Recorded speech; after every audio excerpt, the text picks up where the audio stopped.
would you do if you were in a crisis? Imagine this, your biggest blessing, maybe something you never even asked for, but once you had it, you couldn't just imagine life without it. Then, suddenly, just like that, it's gone. Would you panic, break down, blame God? Most of us would. But one woman did something different. She simply said 3 words. It is well. But why? Why would she say that? Was she in denial? Was it blind optimism? Or did she understand something about faith and miracles that we often miss? This is the story of the Shunamite woman, a woman in the Bible who faced an unthinkable tragedy. But instead of falling apart, she responded with those 3 simple but powerful words. And today, we're going to uncover the power behind her words and what they mean for you.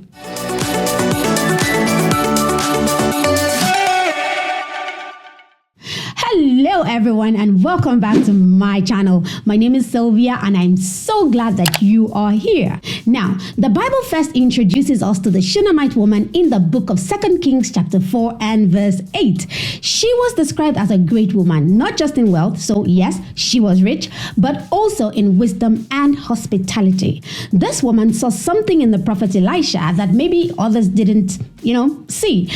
She recognized him as a holy man of God, and instead of just watching him pass by all the time, she decided to make room for him, not just in her life, but in her home. Literally. She took care of him each time he came by, and eventually she and her husband built a special guest room just for him to lodge in whenever he was in town, expecting absolutely nothing in return. But Elisha, moved by her kindness, wanted to bless her. He asked her what she wanted, but she asked for nothing. So, through his main squeeze, Gehazi, Elijah found out that she had no children. And that's when he declared a miracle. By this time next year, he said, "You will hold a son in your arms." But hold up, this woman wasn't having it. She told the man of God, "Don't lie to me." And honestly, she had already made peace with her life. The Bible says her husband was old, so she had likely lost all hope of ever having a child. She didn't want to be given false hope. So, yes, man of God, there's no need for that. I'm fine. Thank you. But just as Elisha had prophesied, she conceived and she did bear a son. And so, what she thought was impossible, the very thing that she never asked for, became her greatest joy. Now, some years passed and her son grew up. Everything was good, but then tragedy struck. One day, while the child was out in the fields with his father, the Bible says that the boy suddenly cried out, "My head, my head!" And at the father's request, they carried him back to his mother. And there, just a few hours later, he died in her arms. Her miracle child, the one the man of God prophesied, was gone. Dead. Now, let's pause for a second. This moment right here, this is the kind of moment that could shatter anyone. Think about it. If you were in her shoes, what would you have done? Would you scream? Collapse with grief? Ask God why? The Shunamite woman? She did none of those things. Instead, the Bible tells us that she carried her son to the prophet's room, laid him on the bed, and shut the door. Then she left to find Elisha. I can't even imagine all the thoughts and emotions she must have been feeling at that moment. But you know what? She didn't even tell her husband what had happened. When he asked her why she was going to see the man of God on an off day, all she said was, "It is well." When Elisha saw her coming towards him, he was concerned because it was probably unusual.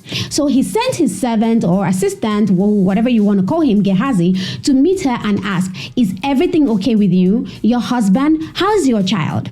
And right here, it gets even more interesting. This mother who had just left her dead child in a room, looked Gehazi straight in the eye and again said those same words. Wait, what? How could she keep saying that? Her son was dead. Dead. Come on. Her heart was surely breaking, yet she said it is well. But no, she wasn't in denial. She just didn't let grief, her panic, or fear take over. She controlled what she spoke and she controlled where she placed her focus.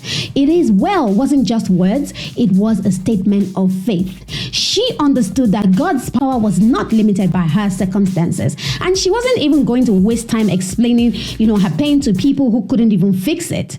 Instead, she went straight to the one who could, Elisha, the man of God. Now, I know what some of you are thinking. Here we go again. Another Christian talking about saying it is well when things are obviously falling apart. And you know what? I get it. Let's be real. Sometimes people do say it is well to avoid dealing with reality. Sometimes it's used like a band-aid over deep wounds, but not in this case. That's not what the Shunammite woman was doing. She was not ignoring her pain. She wasn't in denial. She was declaring her faith. Now, when Elisha's servant asked, "Is everything okay?" she could have said, "No, my son is dead," and that would be true. But instead, she said those 3 words, "It is well," not because it looked well, not because she even felt well, but because she knew who she was running to. She decided not to talk about what her eyes had seen, but rather to declare what she believed God could do. Now, this was faith in action. And listen, faith does not ignore reality. It simply declares God's power over it. So she waited until she got to the man of God himself, and then her words were full of deep pain and anguish. "Did I ask you for a son? Did I not ask you not to deceive me?" Well, she insisted, and so the man of God Elisha followed her back to her home. And when he saw the child lying there lifeless, the Bible says that he stretched himself over the boy, prayed, and waited. The room was still. No movement, no breath. And so he did it again, stretched himself, and then another miracle. Life returned. Her son was resurrected. What she had spoken in faith became her reality. It was indeed well. So, what does this story hold for you and me? Here are some powerful reminders. 1, let us learn to speak faith in times of crisis. What we declare really matters. The Bible says in Proverbs 18 and verse 21 that the power of life and death are in the tongue. The Shunammite woman's words were not just a coping mechanism. They were an act of faith. She did not let fear shape her response. She chose to frame the reality she wanted by speaking faith over her situation.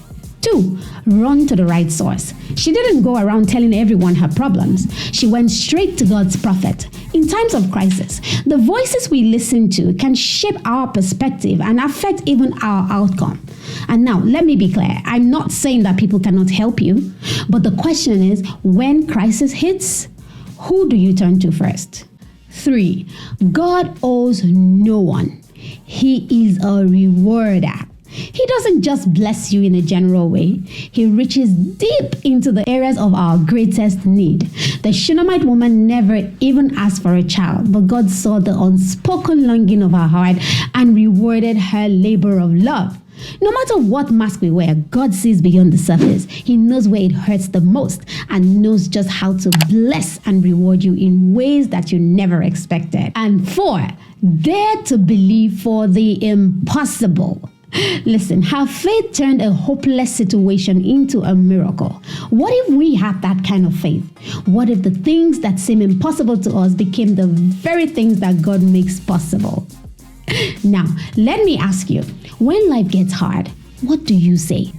Do you declare what you see, or do you declare what God can do? If you're facing a challenge today, ask yourself, are you responding in fear or in faith?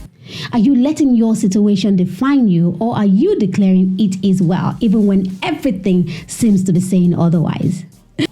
That's all I have for you today, and I would love to leave you with a challenge.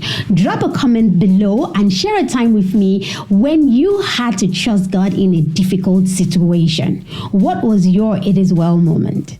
And if you're going through a crisis right now and need prayer, drop a comment as well. I'd love to stand in faith with you.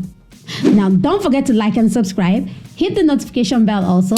And if this message has blessed or helped you in any way, feel free to share it with someone who might need some encouragement today. So until the next one, live life, love God, and be sure to speak faith over every storm.